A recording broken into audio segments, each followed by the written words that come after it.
So I have on the wall behind me something that I made at NextFab, which is a solution to a problem called FizzBuzz, which is a pretty simple task. You're supposed to write a program that prints the numbers from 1 to 100, but for multiples of 3, you print fizz instead of the number, and for multiples of 5, you print buzz, and for numbers that are multiples of both 3 and 5, you print FizzBuzz. And what surprises a lot of people is how you have college graduates, people coming out with a computer science degree, sitting down, trying to code this, and the failure rate is apparently very high. I've never used this on interview candidates, but they say that it is hard for many of them. And when I was reading on the web what someone said why they think it's hard, they said it was hard because it didn't fit in any of the patterns that were given to them in school assignments, and that it isn't possible to directly and simply represent the necessary tests without duplication in just about any commonly used programming. What you see here in the evolution of Ren-C in particular has else, and the way else works is as an infix operation that does an evaluation on the left-hand side. Historically, Rebol could only look at one unit of infix processing on the left. So if you said here, like, print unspaced, and it's got a block, and then else, it would only be able to see the block to its left. But by having this form of infix operation that actually will run one function evaluation to its left, we're able to build a kind of a generic else operator that can work with if, it can work with case, it can work with switch. And what it's looking for is if the left-hand side is null, and many constructs participate in this null convention. And null is a bit different from what you would call none historically in Rebol, but it's used in much the same way. This unspaced is a lot like what you might have historically thought of as a rejoin, or an A-join, for putting together strings without putting spaces between them. The analog would be spaced. And it has this property that if all the conditions inside of it vaporize, e.g. an if that doesn't run its condition or produce its result, then the unspaced as a whole will evaluate to null.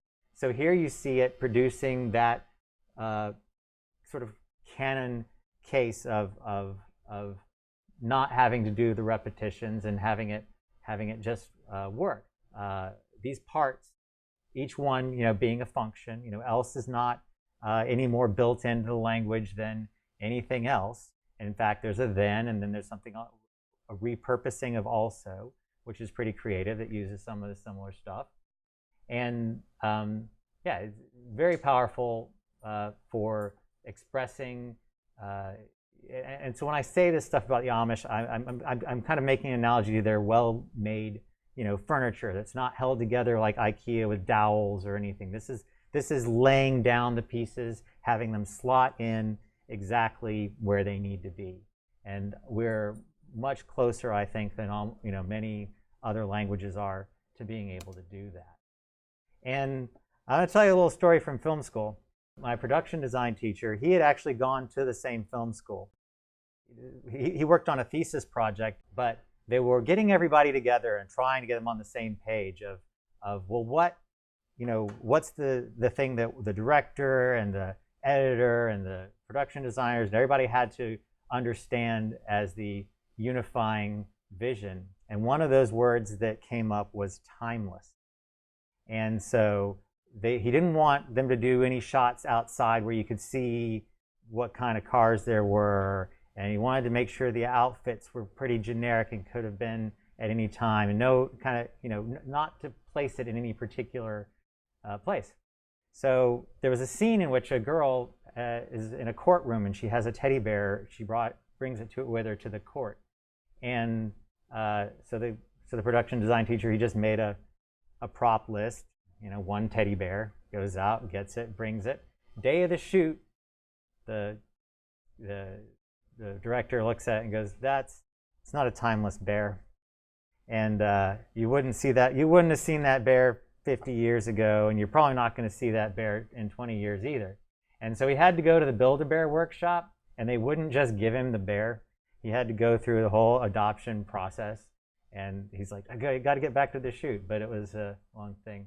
But as much as I hate to say it, yeah, I think that that's where we want to go too, with at least where I want to go as we look at these language questions, is to look for that timeless element, and to and the FizzBuzz here I think is a very good example of how it is approaching a kind of timelessness of the medium. And maybe this isn't how, Chris may disagree or and say that whether this is the way software should be written.